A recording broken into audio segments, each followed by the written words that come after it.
El sábado santo, la tierra espera la resurrección del Señor. Esta es una noche de vela en honor del Señor Jesús. La vigilia conmemora la noche santa en la que el Señor resucitó y ha de considerarse como la madre de todas las santas vigilias. Durante la vigilia, la Iglesia también celebra los sacramentos de iniciación cristiana, es decir, el bautismo, y conmemora que Jesús descendió a los infiernos el sábado santo. Estas son 12 datos que debes saber sobre la vigilia pascual para vivirla al máximo. 1. ¿Qué sucedió en el primer sábado santo o de gloria?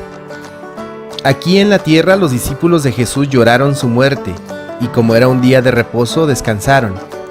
Lucas señala que las mujeres volvieron a casa y prepararon especies aromáticas y ungüentos. En el día de reposo descansaron según el mandamiento. Junto a la tumba, los guardias que habían sido colocados allí vigilaban el lugar para asegurarse de que los discípulos no robaran el cuerpo de Jesús. 2. ¿Qué le pasó a Jesús mientras Jesús estaba muerto? Jesucristo bajó a los infiernos. De acuerdo con el Catecismo de la Iglesia Católica, la Escritura llama infiernos, Sheol o Hades, a la morada de los muertos, donde bajó Cristo después de muerto, porque los que se encontraban allí estaban privados de la visión de Dios. Tal era, en efecto, a la espera del Redentor, el estado de todos los muertos, malos o justos. Lo que no quiere decir que su suerte sea idéntica como lo enseña Jesús en la parábola del pobre Lázaro recibido en el seno de Abraham. Son precisamente estas almas santas que esperaban a su libertador en el seno de Abraham, a las que Jesucristo liberó cuando descendió a los infiernos. Jesús no bajó a los infiernos para liberar a los condenados, ni para destruir el infierno de la condenación, de ninguna manera. Bajó para liberar a los justos que le habían precedido. Hasta los muertos han sido anunciada la buena nueva. El descenso a los infiernos es el pleno cumplimiento del anuncio evangélico de la salvación. Es la última fase de la misión mesiánica de Jesús, fase condensada en el tiempo pero inmensamente amplia en su significado real de extensión de la obra redentora a todos los hombres de todos los tiempos y de todos los lugares, porque todos los que se salvan se hacen partícipes de la redención. 3. ¿Cómo se conmemora el día de hoy? El sábado santo, la Iglesia está, por así decirlo, en la tumba del Señor, meditando su pasión y su muerte y su descenso a los infiernos, en espera de su resurrección con la oración y el ayuno. Es muy recomendable que en este día el oficio de lectura y oración de la mañana se celebren con la participación de la comunidad. Cuando esto no es posible, debería haber alguna celebración de la palabra de Dios o algún ejercicio piadoso que corresponda al misterio celebrado este día. Pueden ser colocados en la iglesia a la veneración de los fieles, la imagen de Cristo crucificado o acostado en la tumba, o el descenso a los infiernos que recuerde el misterio del sábado santo, así como también una imagen de María Dolorosa. El ayuno también se recomienda, pero no se requiere en este día. 4. ¿Se celebran los sacramentos? En su mayor parte, no. En este día la Iglesia se abstiene estrictamente de la celebración del sacrificio de la misa. La Santa Comunión solamente se puede dar en forma de viático. No se celebran matrimonios ni tampoco otros sacramentos, fuera de la penitencia y de la unción de los enfermos. La prohibición de la misa se aplica a la parte del día antes de la vigilia de Pascua. También se permite el bautismo, pero solo en peligro de muerte. 5. ¿Qué es la vigilia de Pascua? Una vigilia es la conmemoración litúrgica de una fiesta importante y tiene lugar la noche anterior a la fiesta. Es utilizada cuando los fieles se mantienen despiertos para orar y hacer ejercicios devocionales en previsión de la fiesta. La vigilia pascual tiene lugar la noche antes de Pascua. Desde el principio, la Iglesia ha celebrado la Pascua anual, que es la solemnidad de las solemnidades, sobre todo por medio de una noche de vigilia.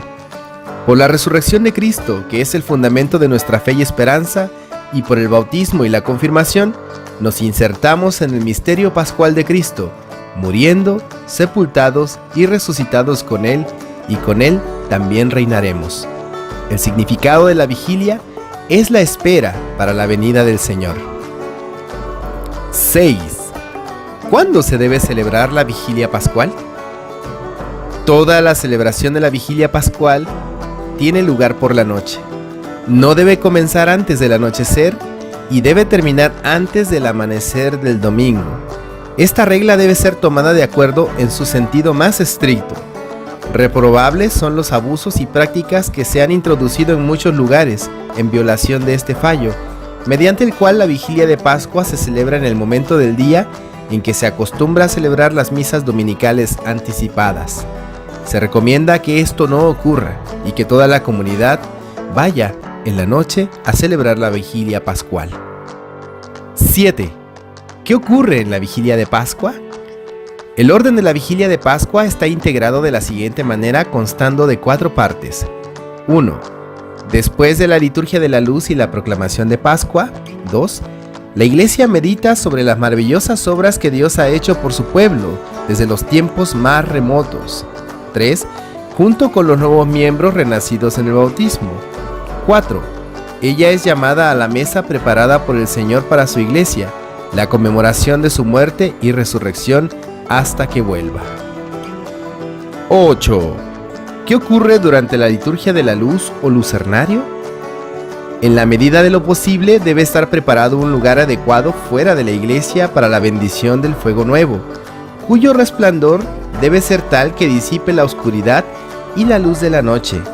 El cirio pascual debe estar preparado para el simbolismo. Debe ser hecho de cera, no ser artificial. Debe renovarse cada año y debe ser de un tamaño suficientemente grande para que pueda evocar la verdad de que Cristo es la luz del mundo. Es bendecido con los signos y las palabras propuestas por el misal o por la conferencia de obispos. La procesión en la que las personas entran a la iglesia debe ser presidida por la luz del cirio pascual. Del mismo modo que los hijos de Israel fueron guiados en la noche por una columna de fuego, por lo que de manera similar los cristianos siguen a Cristo resucitado. No hay ninguna razón por la que cada respuesta, gracias a Dios, no se deba añadir a las aclamaciones dirigidas a Cristo. La luz del cirio pascual pasará gradualmente a las velas, que es conveniente que de todos los presentes sostengan en sus manos, siendo la iluminación eléctrica desconectada. 9. ¿Qué ocurre durante el pregón pascual? El diácono o sacerdote proclama el pregón de Pascua por medio de un gran texto poético y de tradición antigua que coloca todo el misterio pascual en el contexto de la economía de la salvación. El pregón pascual es de los himnos más bellos de la iglesia. Me atrevería a decir que es el más bello de la iglesia. En caso de necesidad, donde no haya diácono y el sacerdote que celebra sea incapaz de cantar, puede hacerlo un cantor. Las conferencias episcopales pueden adaptar este pregón introduciendo en él aclamaciones de la propia asamblea. 10. ¿Qué ocurre durante las lecturas de la Escritura? Las lecturas de la Sagrada Escritura constituyen la segunda parte de la vigilia. Dan cuenta de los hechos sobresalientes de la historia de la salvación y ayuda a los fieles a una plácida meditación por el canto del salmo responsorial, por el silencio, la pausa y la oración del celebrante. El orden de la vigilia tiene 7 lecturas del Antiguo Testamento elegidas de la ley y los profetas, que están en uso en todas partes de acuerdo con la más antigua tradición de Oriente y Occidente, y 2 lecturas del Nuevo Testamento, es decir, del Apóstol y del Evangelio. Así, la Iglesia, comenzando por Moisés y todos los profetas, explica el misterio pascual de Cristo. En consecuencia, siempre que ello sea posible, todas las lecturas deben ser leídas para que el carácter que exige la vigilia de Pascua sea prolongada en cierta medida y sea respetada por todos los medios. Sin embargo, cuando las circunstancias pastorales lo aconsejen, el número de lecturas puede reducirse. Debe haber al menos 3 lecturas del Antiguo Testamento, tomado de la ley y los profetas. La lectura del capítulo 14 del Éxodo, con su cántico, nunca debe ser omitido. Después de las lecturas del Antiguo Testamento, se canta el himno Gloria a Dios. Las campanas son sonadas en conformidad con las costumbres locales. La oración colecta se recita y la celebración pasa a las lecturas del Nuevo Testamento. Se lee una exhortación del apóstol sobre el bautismo como inserción en el misterio pascual de Cristo. A continuación, todos de pie y el sacerdote entonan el Aleluya 3 veces, cada vez elevando el tono. Las personas repiten después de él. Si es necesario, el salmista o cantor cantan el Aleluya, que las personas luego toman como un intercalado en la aclamación entre los versículos del Salmo 117, tan a menudo citado por los apóstoles en la predicación de su Pascua. Por último, es proclamada la resurrección del Señor desde el Evangelio, como el punto más alto de toda la liturgia de la palabra. Después del Evangelio, debe ser dada una homilía, por breve que ésta sea. 11. ¿Qué ocurre durante la liturgia bautismal? La tercera parte de la vigilia es la liturgia bautismal y se celebra a la Pascua de Cristo y la nuestra.